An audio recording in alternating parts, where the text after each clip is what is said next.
A lot of people have been asking us what we're shooting all of our videos with. I used to have a Nikon Coolpix, but I have upgraded to a Sony a6300. So in this video I'm gonna be showing you a little bit of the different feature it has, what we love about this new camera, as well as the things we don't like as much. So stay tuned.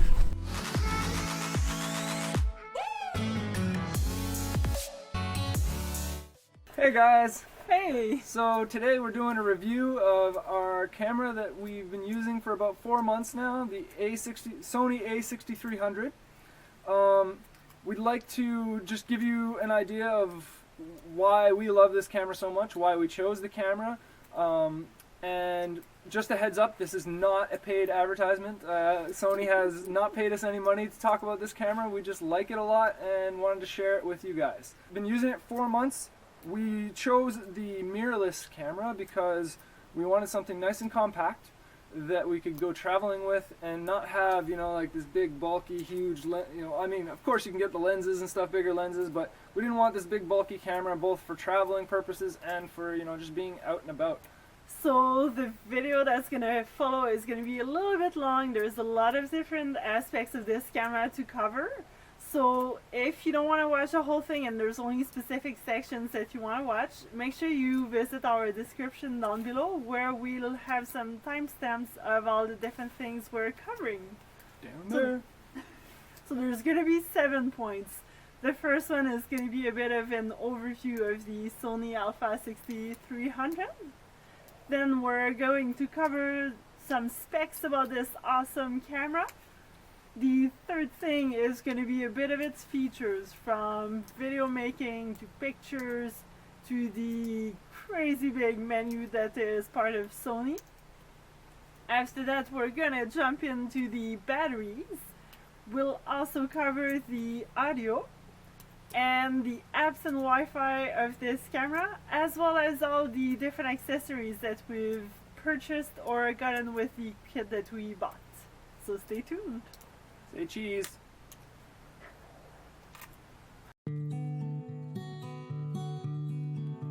So the first point I want to cover is the overview of the Sony a6300. So it's quite a nice camera, mirrorless, which means the body is quite a bit smaller than most DSLRs. You still have your interchangeable lenses with a little button that just helps you to pop it right off. It's your viewfinder. This one I like and don't like so much, just because, it is nice because it does come off, so it does tilt. It's very good quality, 3-inch with 921,000 dots in the LCD. But the thing with this is that it does tilt, but it doesn't actually come off to the side. So if you are filming yourself, you don't really know if you're in the shot or not, which has its pros and cons. You won't be accidentally looking at the screen, having your eyes all crooked, but at the same time you've got to make sure you are in the shot. The other really neat thing actually with this thing is that when you look in the screen, in your viewfinder or the screen right here, the camera automatically knows what you're looking at, or which one you are looking into. So right now it is using the LCD screen, but if I pretend my finger is the eye, as soon as I come close to here, it just reverts to the viewfinder there. And you have a few different buttons right here. You have your replay for all your pictures, and a few different options, your record button right there. And if I flip it to the bottom of the camera, you have your usual pin to mount it onto a tripod or a stabilizer or any of those kind of poles. And right here, if you slide this off, this is where you have your battery and your SD card. The SD card, some people don't really like it because it is a little off to the side. Not too bad if you have some small fingers like mine. I can actually just slide it in and pop it off without too much trouble. Batteries right here. So everything is all nice and compact in this area. And one really nice thing about this door is that it actually stays closed. My last camera, it just kept opening by itself. Luckily, I never lost my SD card or battery though. And off to this side, we have a few different options for plugins. So there's the mic jack.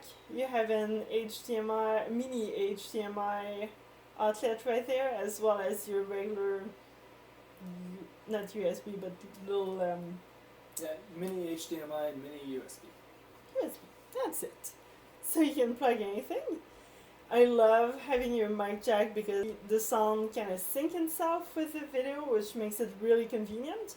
One thing though is that it doesn't have any headphone set, so you can't really know if the sound is good quality or not. You guys might be wondering, where the heck is the flash on this thing? You know, like, it's pretty. If you need to take a flash photography, it's too dark out, how are you going to take a picture? Well, look at this. You got a little flash button here. You push that, and oh my god! Where did that come from? That's pretty cool, right? So yeah, that just kind of sinks down there. It's really compact. I'm a little concerned, I guess, because it does seem flimsy. So, pretty neat little compact flash. It takes pictures at 1/160th of a second. Or sorry, it can go up to 1/160th of a second in speed. Alright guys, for those of you who are a little more, would like to know more of the techie stuff on it or the specifications, we're going to link them up here on the screen. But essentially the main things that we looked at, so yeah, it's got a 24 megapixel Exmor CMOS sensor. So 24 megapixels, that's more than enough to take really nice clear photos for us. What was really important for our purposes is it shoots 4K video, and that's what we wanted, just to have something that will last longer and be a little more future proof. So it's got a bunch of different frame rates, guys. We can link those down below, but essentially it shoots 4K. It shoots nicer, it shoots 1080 at higher frame rates, which is perfect for us for our action type activities. This camera does not have the in-body stabilization, but the 6500 does have in-body stabilization. But the 6300 with the stabilization in the lens has been working great for us. As far as weight, it's really light for this sort of camera. It's just with the body and the battery, we're only at like 404 grams, which is perfect because we wanted something nice and compact to travel with, and you know, not something big and bulky when you know you're pulling it out in a touristy area, let's say. It's really durable. It's got dust, moisture, some sort of magnesium alloy body that is supposed to be dust resistant and moisture resistant. So I wouldn't go dunking this in some water, but you could definitely get a little bit of raindrops on it, and we have, and have had no issues. The body alone is just around $750 US, which is 950 Canadian for us. And you also have all sorts of lens kits and stuff that you can get it with it. We ended up going with a wider lens and a more narrow but I guess long range shot lens. We can show you that later.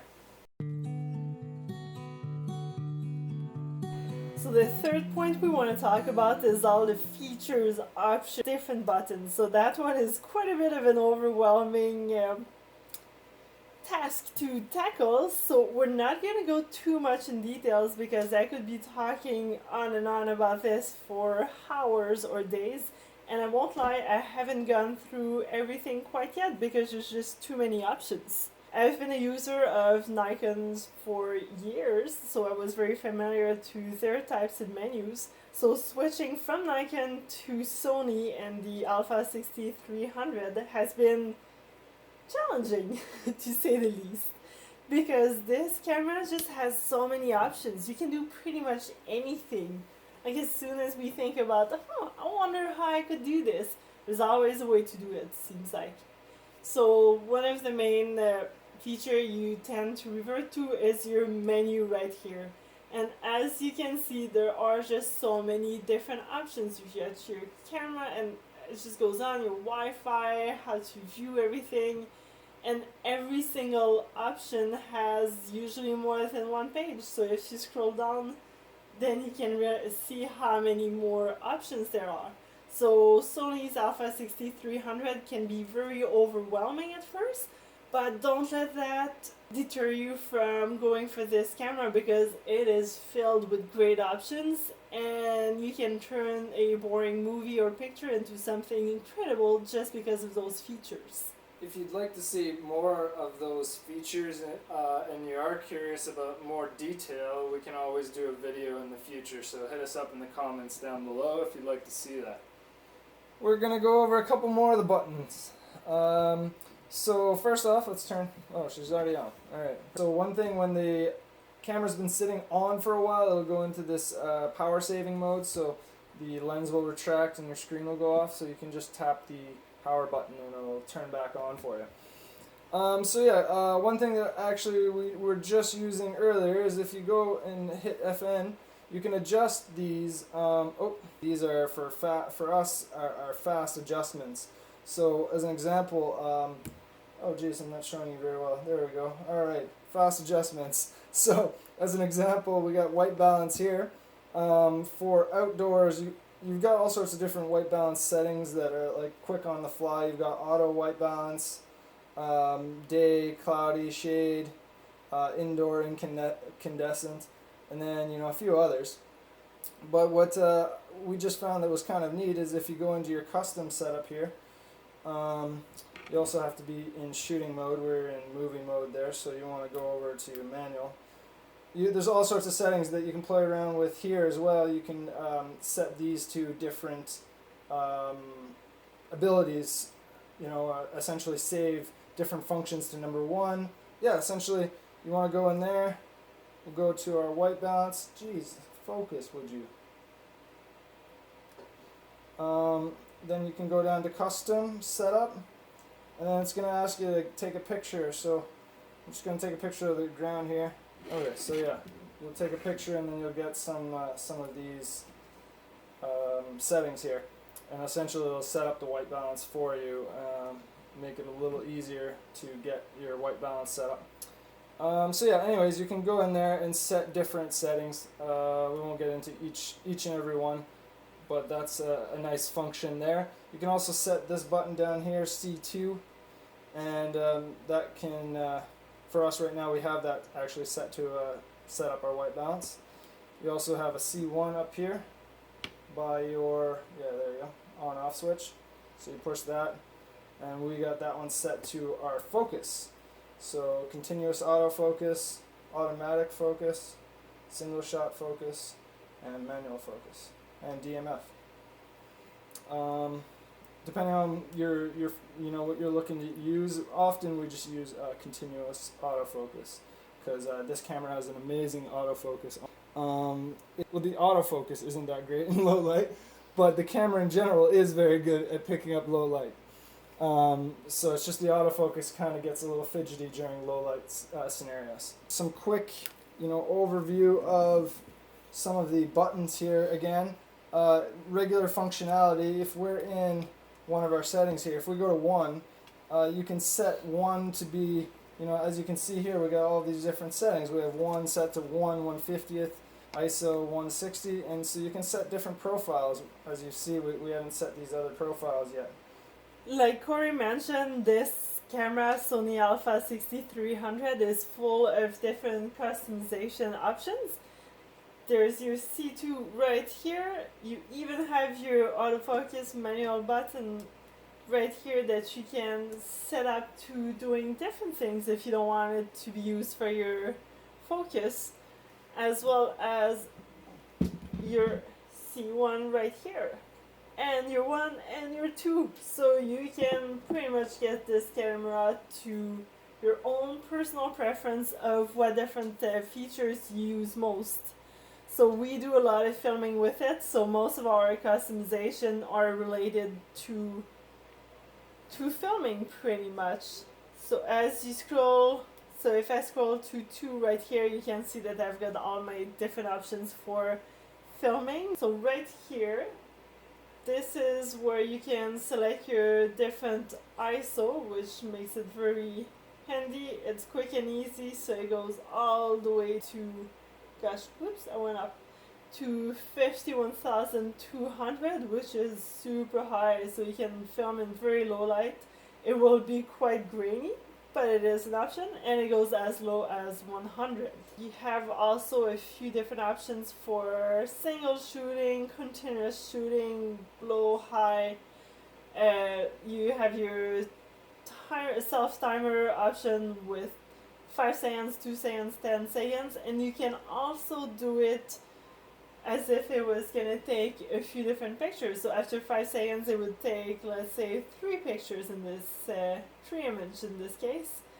So you have multiple options. Like I said, we haven't gone through all of them. I have been using this camera for almost 4 months, I'd say, but it's packed with so many different things. You tend to just focus on the ones you need or are using the most and slowly increase and use a few more options.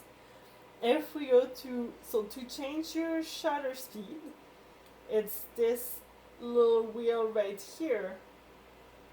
So it goes all the way down to 30 seconds, as well as the bulb option, which is really nice if you want to do some shooting of fireworks or drawing in the night sky, anything that you want your camera to take a picture for a really long duration, longer than 30 seconds. This is really great. And when you want to adjust your aperture, it's this little wheel right up here. So in this case, this lens goes to up to 22 and goes as low as 3.5. So I could get a lens that does better pictures in low light. Eventually I'll upgrade, but right now I'm just playing with the kit lenses that I got. And right here is your location when you can scroll through all the pictures you've taken. And if you click on display, then actually that one is not a picture, it doesn't work that well. Let's find a picture somewhere. Do I have a picture? So right there, picture, it gives you all the information about your picture that you took. So the fourth point we're going to be talking about is batteries. It's always a challenge, especially when you're out in the woods, away from your regular plug-in into the wall. So it's really good to have multiple batteries. And before purchasing this camera, I was quite a bit scared because a lot of people were saying how the battery life for those was actually terrible, which hasn't really been the case with me. I've used at most 2 batteries in a day of some pretty good filming. Mind you, I don't film non-stop throughout the whole day. I usually do a lot of hiking, different activities, stop, do a little bit of filming, a little bit of pictures and all that. But so far I haven't had any issues with the batteries. They do last quite a while for me, so very satisfied with this. But one of the things that I was really scared before purchasing the Sony a6300 that actually almost drew me away from it was how so many people had concerns or problems with overheating of this camera, of the batteries. But I did quite a bit of research prior to buying the camera and noticed that some people mentioned that they actually use a different type of SD card. So if you increase your speed rate, like that one is a 300 megabyte per second, it actually helped with the overheating. So I was like, well, might as well spend a bit of extra money and get a good SD card that will prevent the camera from overheating. And knock on wood, so far so good. I haven't really had that issue. Some people also mentioned to just kind of make sure you open your screen so that the entire body can be exposed and not overheat too much. And one thing I will mention also is that I do live in Canada, so it's not doesn't get too hot here, except in the summertime. So I haven't had to deal with high heat, mostly when that happens. Oh, 0.5. Action! So guys, we're just going to talk a little bit about the audio on this guy. Alex already mentioned you can get to the audio input over here. As we mentioned before as well, there is no headphone jack for this one, but you can plug in your mic directly, which is awesome. It just syncs up the audio with the camera footage. You also, just without any external mic, the sound is actually half decent. That works quite well. If you want to change the audio gain, or like, the audio level, I guess, you just turn on the camera, of course, and you go to your menu here, so you push your menu button, and then what you can do, well, I'm already here, so essentially you want to go under the camera mode and scroll over. There's all these different pages, right? So you'll be over, you want to go to camera, go down, scroll all the way over to number 8, and then audio recording rec level rather. And you can adjust that if you know approximately where you want your audio level to be. We got ours set to 12 right now. The sixth thing I want to talk about is applications and Wi-Fi. So cameras have gone a long way since I first purchased my digital camera, and now these cameras actually have that Wi-Fi with NFC connection option, which means you can communicate with your smartphone through Bluetooth, as well as go and purchase applications. So with Sony, you can just click on your menu, and then if you go to this, oops, fingers hiding, see, it just keeps switching. So if you go to this little button right here, you can select application list, and Play Memory Camera Apps is the application that Sony uses. So that's the one that I've had to download on my cell phone to be able to communicate with the camera. And you also have an application management section right here. You cannot do any time-lapse with it unless you actually go in the App Store and purchase the time-lapse option for, I believe it's $10.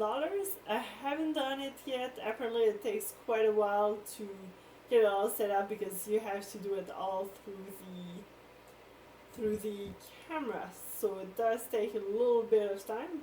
But you're supposed to go to the apps, and then you would, oh, doesn't work. Anyways, and so then you could purchase the time-lapse app, which is a little bit frustrating. In my mind, every single camera I have owned actually allowed me to do this, so interesting way of Sony to do it.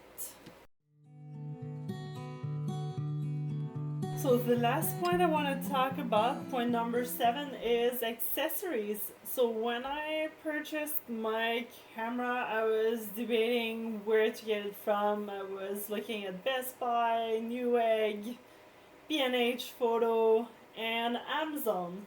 So I ended up choosing Amazon because I was getting quite a bit of a kit, which is really nice for anyone getting started in those things. Because I was slowly getting myself lost into choosing what type of lens I wanted, but I haven't played much with lenses, so I figured it'd just be easier to go ahead with the kit lens that came with it. So I went with the 55 to 210 millimeters lens that came with the package.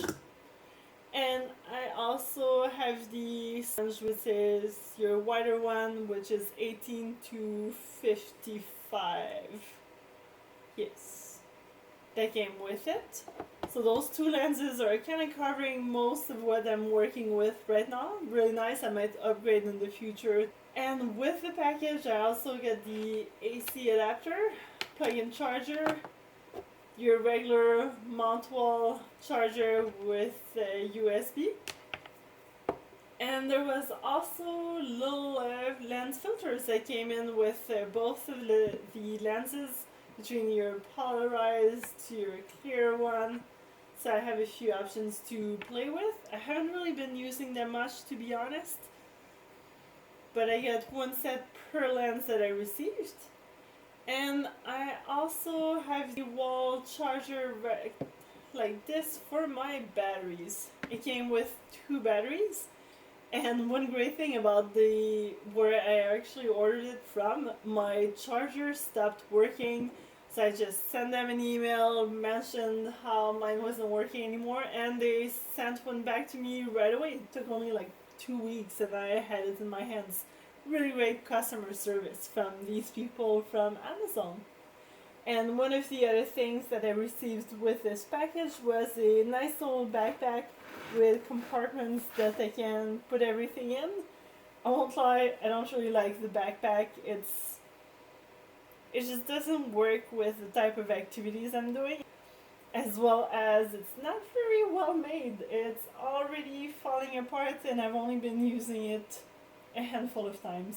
So for sound, guys, this is where we're getting all of our much better sound anyway. Before we were just filming off of this older camera.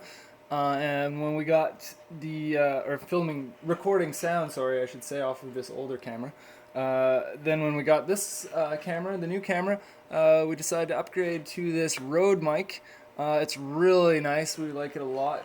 This windsock here really cuts down on the noise.